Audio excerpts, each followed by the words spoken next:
We've all been hurt. We all carry scars. We can all overcome these things and be healed through a relationship with Jesus Christ. Let's build that relationship together right here. Welcome to Healing Scars with Pastor Burton.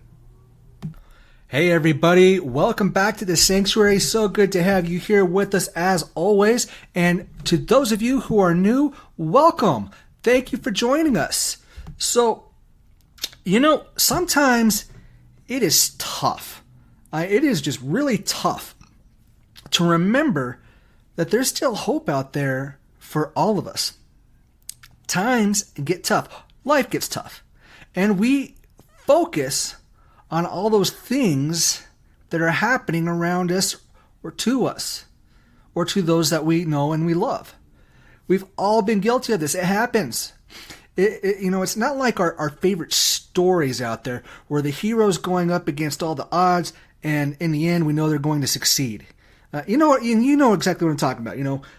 TV, movies, if you listen to old-time radio programs, yes, you can still find them. Thank the internet for that. Even books. One of my favorite book series is from the science fiction genre. It revolves around a character who prefers hot cocoa over coffee. They've been up and down and around military rank structure, forced into politics that they never wanted.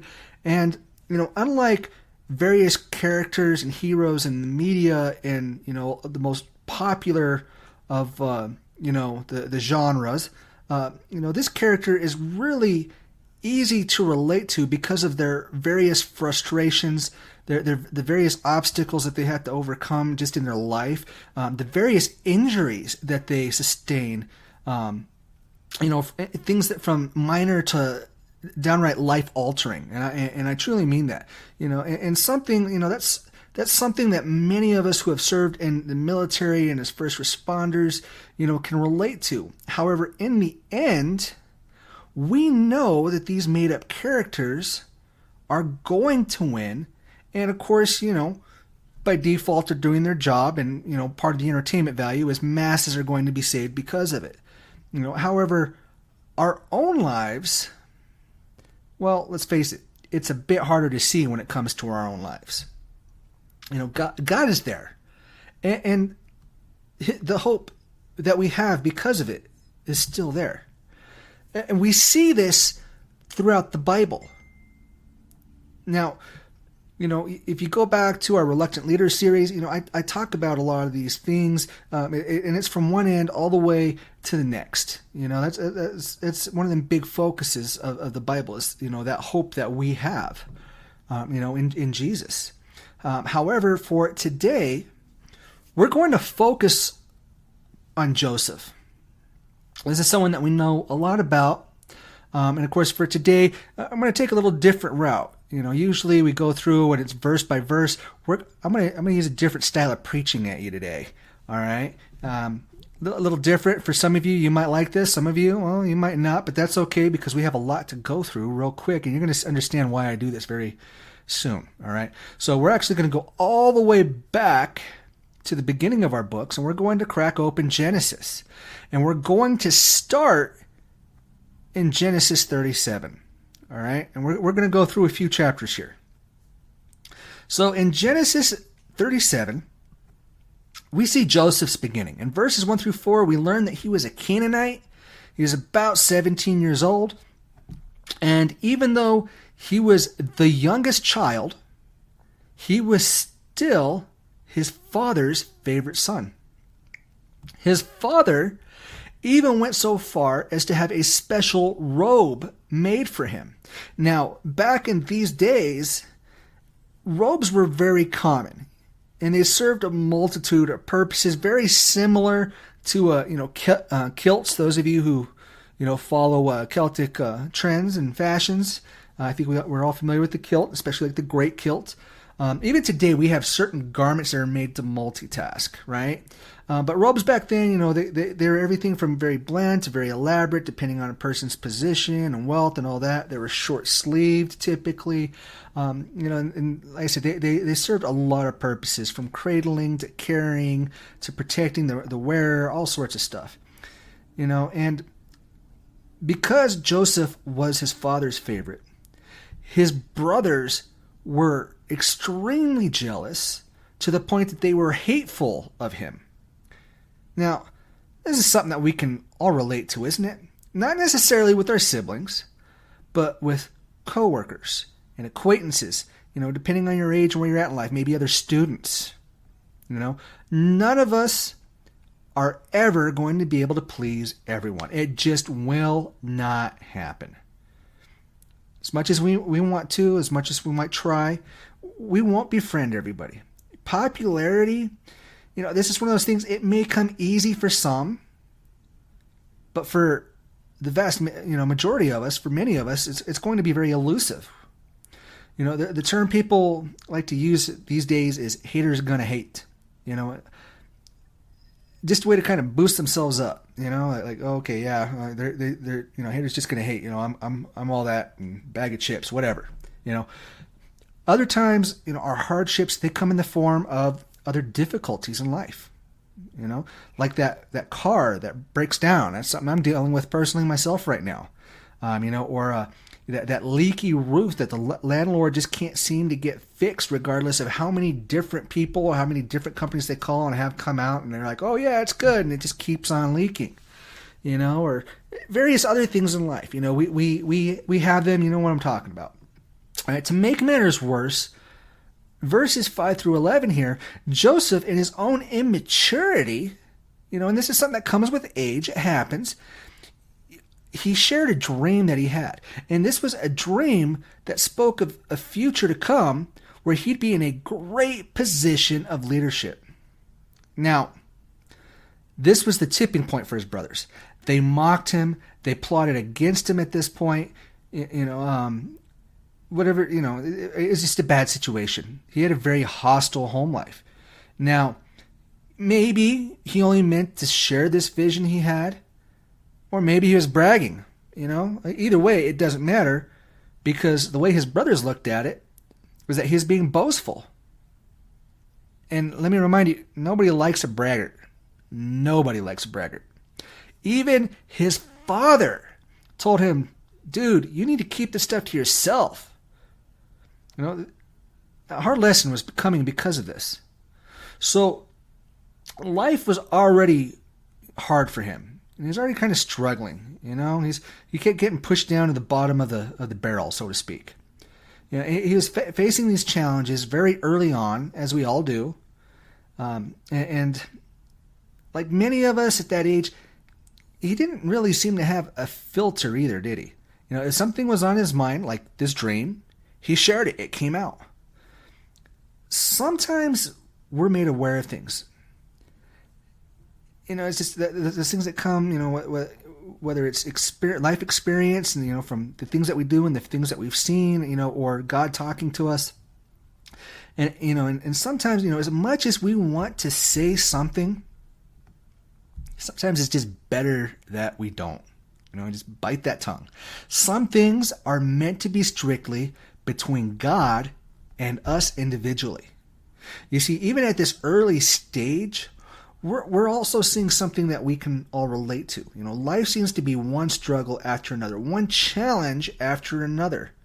There are times when these troubles come at us rapid fire and we feel like we're drowning. Like, dude, what's going on? Holy cow. Really the reality of it, though, is even though we feel like we're drowning, that's never the case. And as we're going to see here, these are the building blocks upon which God uses to build us up and to empower us to do great things in his kingdom. So Joseph's brothers, they were angry, selfish, hurtful boys. And I will say boys, because we all know people like this. They're supposed to be grown men or women. They're supposed to be adults, and they act like children regularly. They tend to forget. When I became an adult, I put away childish things. That whole bit right there, and we see it more and more so today. So these boys, his brothers, they came up with a plan to get rid of this hassle that they saw in their younger brother. Or so they thought. They thought they had this plan. They thought, okay, we got this. This is going to take care of the problem. So going into Genesis 37, verses 12 through 17, we see baby brother Joseph. He's been sent to help his brother. Their dad said, hey, go help your brothers tend to the flocks. And so he is obedient. He listened to his dad. He goes. And when he gets there, he finds the flock is scattered. His brothers are nowhere to be found. So, the flock itself, it's being neglected. So they're just wandering off, doing whatever. But even though he's doing what he's told, here's another challenge already presenting itself. It's like, oh, man. It's like, really? It's like one thing after another. At this point, he's probably thinking, man, we're going to get in trouble again because of these lazy bums. That's putting it nicely, right? Because typically, especially those of you who have siblings, or that group that you have to work with at work, even you have those knuckleheads that are just always making things harder than they need to be because they're just like whatever. They're very selfish and just go about doing what they want. And you're like, how does this guy even have a job, right? So going into verses 18 through 20, we see that the fact of the matter is that it's actually much worse than this. See, he's just like, okay, my brothers are out doing whatever, and he's going to try to find them. However, the reality is his brothers are actually talking about killing him, how to stage it, set it up. It is straight up premeditated. And can you imagine hating someone so much that you want them dead? I mean, sometimes, we say it, but to actually mean it seems a bit extreme, doesn't it? However, when we look at the news, it's really not that extreme. And just here in Albuquerque in the past, few years, how many road rage incidents have we had? How many shootings? How many murders have we seen? Too many. And that's just here in one small city, let alone the nation or the world. And let alone the murders and the assaults and everything else that have come about from other things and other incidents. His brothers had so much sin in their lives, so much pride and jealousy that they allowed it to harden them to the point that they were willing to take out their brother. It's going to be swimming with the fishes, right? Jealousy is vicious. It is vicious. It's a sin that we need to deal with within ourselves as soon as we start to recognize it. When we become angry because someone scores a point in a game that we're watching, or even if you're playing it, even some of us do go to the gym and that sort of thing and play with others, or the various yards and parks and stuff. When you become angry because others are rewarded for their efforts, yet yours seem to go unrecognized, or maybe they're recognized for doing something that was actually your idea, which of course we're going to get angry. But when that other person gets promoted, when everybody agrees, is really a poor choice, and so on and so forth. It consumes us like a fire. Matter of fact, it's even the term that we use is like, seeing fire, hot, right? And that fire is where we're going to find ourselves if we don't get this thing under control and get it in check. After all, we are called to love our neighbor. We're called to love one another. That's pretty hard to do when you're filled with anger and hate so much, these sins that come with jealousy. You can't hate someone and love them. You can be frustrated with them, sure. But you can't hate someone and love them at the same time. And we are called to love. Now, moving along here into verses 21 through 36, things are picking up speed and they're going quick. We're talking breakneck speed. Well, check this out. So, all this talk is going on. At least one other brother, Reuben, he realized, what? Killing him is probably not the best option. Right? So let's talk about this. So instead of killing him, they took Joseph and they threw him in a cistern. Now, a cistern, as we see here, basically it's a pit that was used for water collection. We still have type cisterns today, but they're more of actual containers and all that are used for this type of thing. Now, the brothers, they left him here. They basically, he's trapped. He's jailed. It's like he's been locked in a closet, right? In fact, even recently I heard heard them talking about this girl that was locked in a closet that had been found and everything. This is a horrible thing. They're imprisoned by the ones that you love, and they leave him there, and they start having a meal and talking about how to best get rid of him. They're sitting there, they're eating, and like, you know what, hey, I don't really want to have to deal with the guilt of killing him, let alone, have the blood of his death on my hands. There's got to be another option here. So there were some merchants that were coming through, and after Reuben had left, before he returned, the rest of the brothers decided, you know what? Let's just sell them to these merchants. Let's just sell them. We'll sell them, and that'll be done. It'll be done. So Joseph here, he's been bullied by his own family. He's been tortured by his own family. And then he's been imprisoned in a pit. The things that are going on in his mind at this point, think about it. These are the things of sheer terror, absolute horror. Only it was his actual life. He was living this hell. And in life, you go through challenges. You go through ups, you go through downs, and sometimes they feel like they just go on forever, don't they? Or you don't see how you're going to get through it. But then eventually you get through it, and you get a reprieve for a moment, and then you end up going into the next challenge, the next hardship. Other times, you're forced into a fight that you yourself feel like you're not prepared for. You haven't been prepared for. You didn't even know it was coming, and you're just taking hit after hit after hit, just bam, bam, bam, right? When it rains, it pours. And poor Joseph, this dude, he's getting rocked. Just absolutely rocked. A left, a right, a hook, a jab, uppercut, they're just coming, and he's just taking them all. But just like Joseph, even when it happens in our own lives, God is taking something horrible that's happening in our lives, and he's using it as a tool. He's using it for good. You see, God was allowing this to happen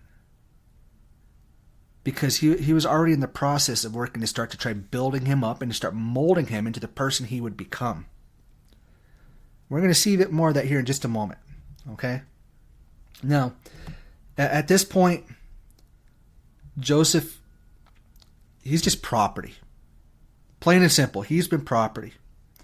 And to make it worse, he's been sold to a group of merchants who then turned around and sold him again to the captain of Pharaoh's guard in Egypt.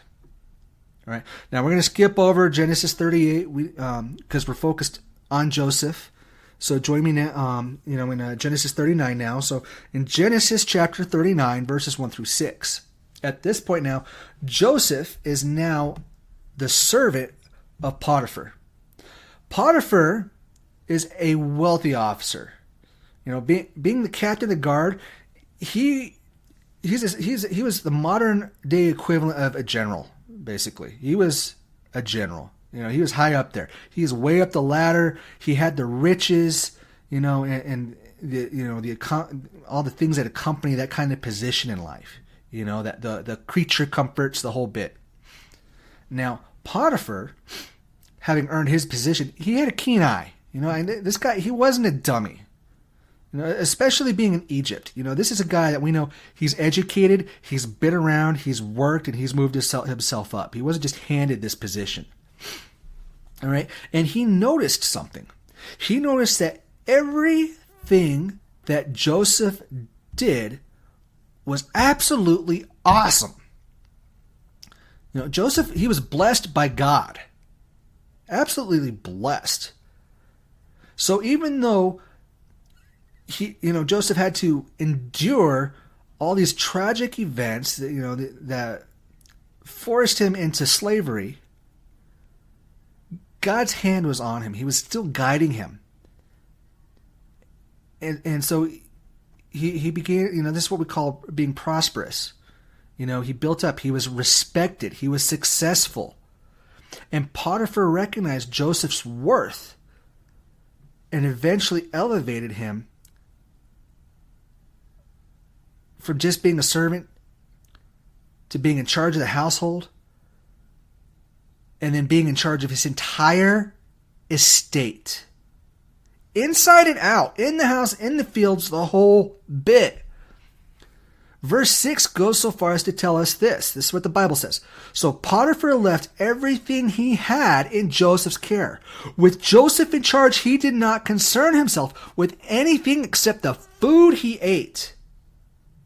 It's safe to say that the struggles Joseph had faced had finally simmered down. He'd actually been elevated at this point and had a pretty good life going at that moment. Things were good. Even as a slave, he had a good life. God had been working on him and in his life, molding him, guiding him, protecting him, and he was in a good place. In verses 7 through 23, the fight was about to take a turn, though. The fight was changing again. The game was changing. He's about to get hit hard. We're talking one of those hard hits where he's down and he's struggling to make that 10 count. All right. The Bible tells us Joseph was a good-looking guy. And that was just on top of being held in such high regard. So he's successful, he's respected, and he's a good-looking dude. This was more than enough to spark the interest of Potiphar's wife. And Potiphar's wife tried to seduce him. Like she did. She straight up went in. And Joseph, he said no. He did the right thing. He said nope. He stood up for his master. He stood up for Potiphar. It's like, no, that's not right. We don't know where Potiphar was. He was somewhere else at the time. He was gone. And on top of that, not only did he stand up for Potiphar, he stood up for God. He said, no, not only can I not do this, for, to Potiphar, but I can't sin against God in such a heinous way. He took a stand for God. Now, this did not deter her. She was determined. Like she saw what she wanted and she was going to get it. That's what was going on in her mind. So she tried again at a later time. And when he said no, it just happened, that she had grabbed his robe and he just kept going. So she set him up. She just straight up set him up and tried to turn those tables and, claiming that Joseph was actually the one trying to seduce her, not the other way around. She made herself the victim, right? She told everybody in the household. She told her husband as well, which, like most of us, someone messes with your wife, you're going to start seeing that fire again, right? You're going to get enraged. You're going to get, downright ticked off. So Joseph, because of this and because of Potiphar's anger, well, he's back in a pit. Not literally this time, because he's sent to jail. He was locked up. He's knocked down pretty good. So he went from being at an elevated status to being knocked right back down. 2 steps forward, 1 big step back.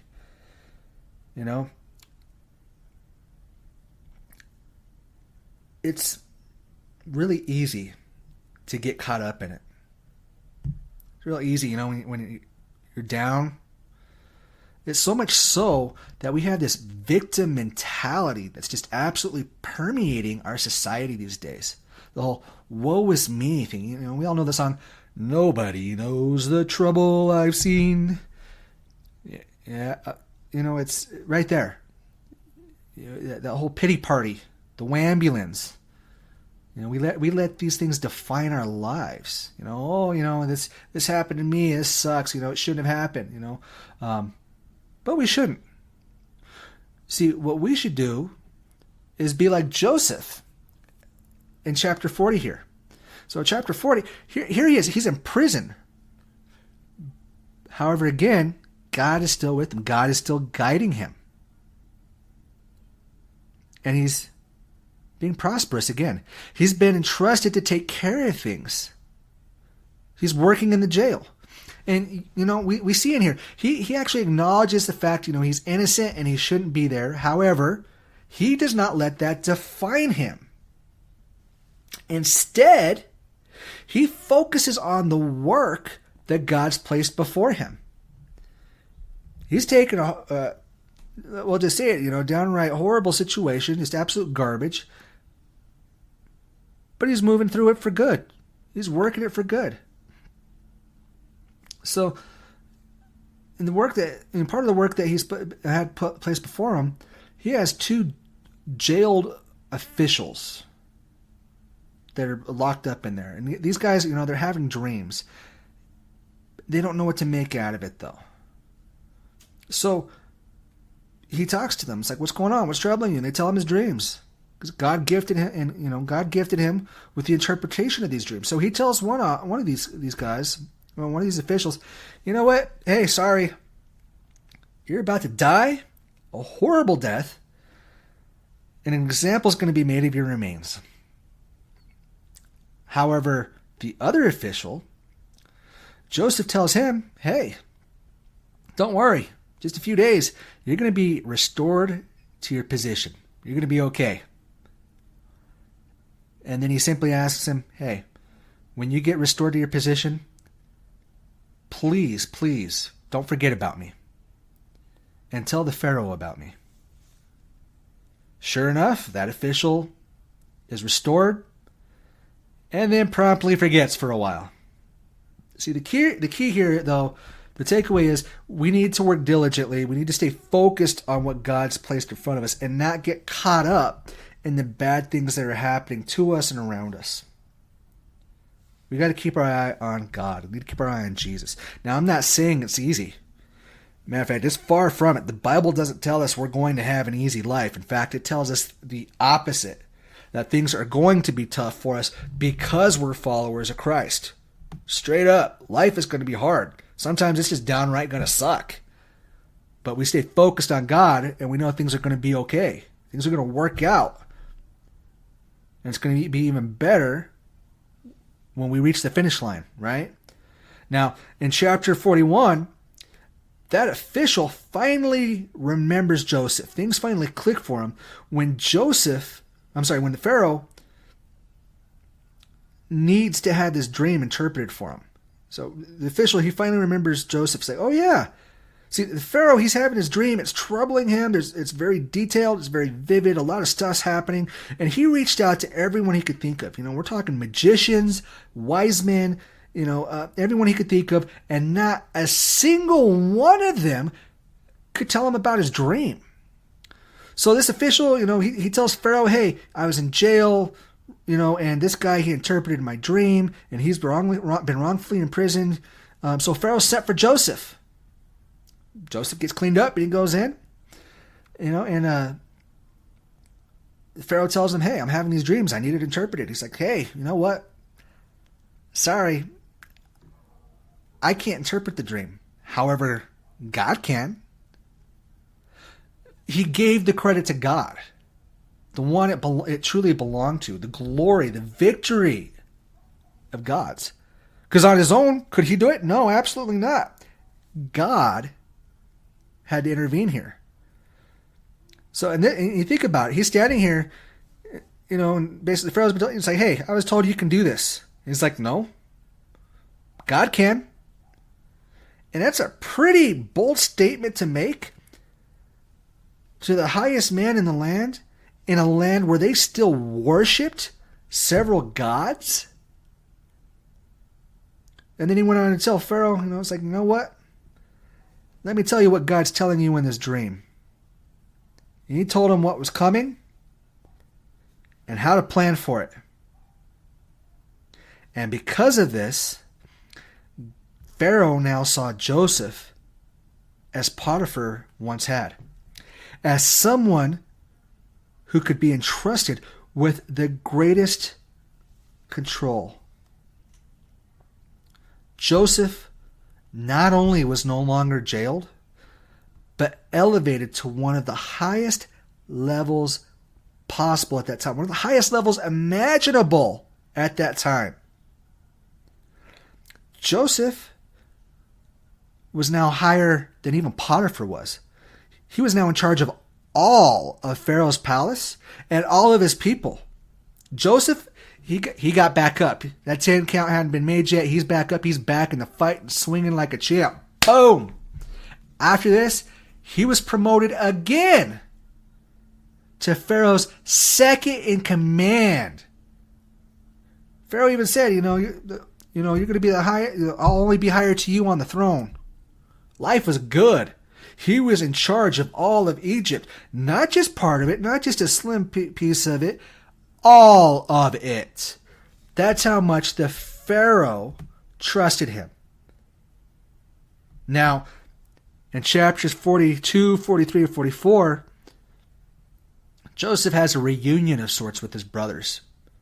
All right, there's a famine going on. They're coming. Their dad has sent them. They're trying to get food and all that kind of stuff. These are the same brothers who had sold him years prior. Now, the thing here, though, is they didn't recognize Joseph at this point. A lot of time had passed.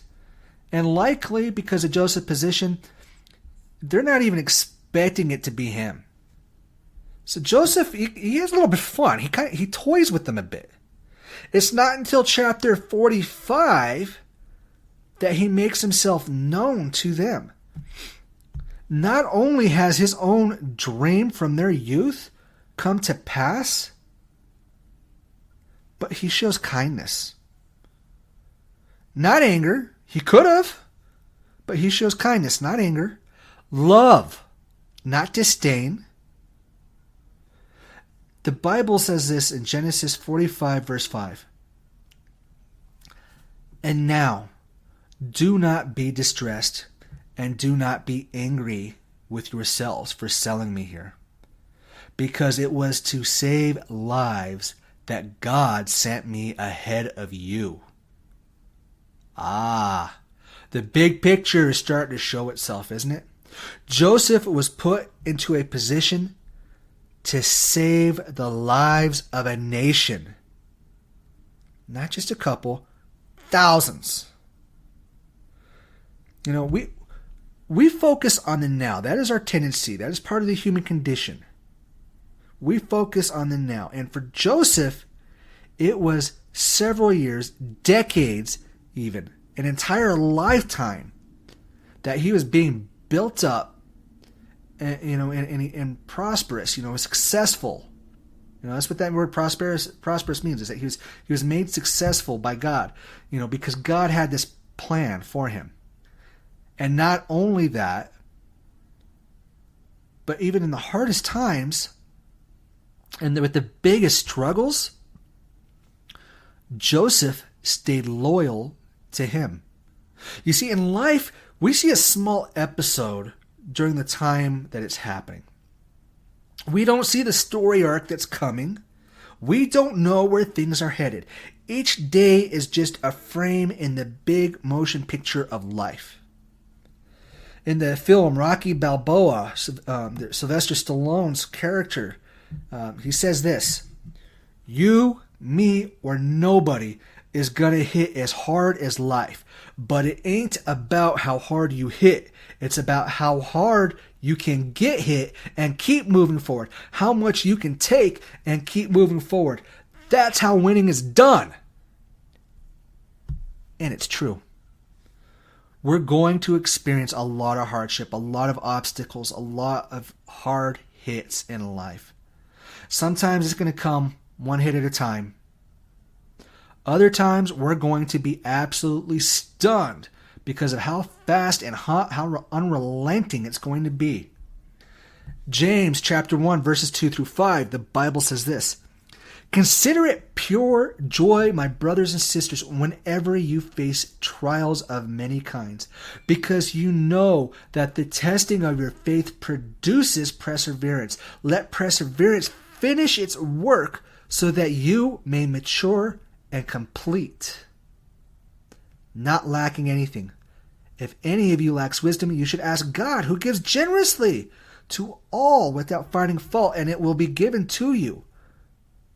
It goes on to tell us in James 1 verse 12, blessed is the one who perseveres under trial. Having stood the test, that person will receive the crown of life that the Lord has promised to those who love him. So hardships, obstacles, they're inevitable. They are inevitable. It's going to happen. As painful as they may be, they're meant to mold us into what God has planned for us, into the people he wants us to become. And they're made to remind us to look to him. Not just to rely on ourselves, but to rely on him. Life can be compared to boot camp or basic training for the kingdom, And you think about military boot camp, basic training, those who've gone to law enforcement, fire academies, they tear you down and they build you up. The world is going to tear us all down. The world wants us to be less than who we are. That's Satan. That's the devil. He wants us to be lesser than. However, God, he then guides us through those obstacles. He guides us through the successes and the defeats, the highs, the lows, the ups, the downs, so that in the end, we are built up stronger and wiser and better prepared and able to serve the mission that he has for us and to serve his kingdom. Life is our training ground, and the Bible is our manual through it. That is our hope. That is our future. Those who have served, let's face it, we take a lot of pride in the training, the different schools that we went to, and our service, the different things that we did, the places that we went to. And if this is something that is so great, how much better, how much bigger, how much more awesome is it going to be for each and every one of us as a member of God's kingdom, of God's army, of God's family? Now, we also need to remember with these things, it's not just about us. Yeah, it happens to us, but it happens to all of us. We need to remember that hardships, they also came for Jesus. However, we don't walk through them alone. Like I said, Jesus is there with us. In John 16, verse 33, Jesus tells us, I have told you these things so that in me you may have peace. In this world you will have trouble, but take heart. I have overcome the world. See, right there, even Jesus tells us, in this world you will have trouble. So for those who like to say, live your best life now, no. Because if this is your best life, that's saying that the kingdom to come is not going to be at that level. And it's going to be so much better. So much better. Life is hard. And sometimes it's hard to remember that we need to keep our eye on Jesus. We need to look to Jesus. We need to depend on him. However, it's at these times that we need him the most. So I encourage you, I implore you, go to him. Tell him your hurt. Tell him your worry. Tell him your struggle. And be bold about it. Don't sugarcoat it. He wants the real you, the true you. He wants that ugly part of you that just lets those tears out or that anger out and that frustration. Because we all have struggles. However, they will not last forever. And Jesus, he's there with you, with me, with all of us to help us all get back up every time the world knocks us down. So I encourage you, get back in the fight. Listen to what Jesus is telling you to do. And if you do that, That is how you're going to win the fight. All right, y'all are a blessing.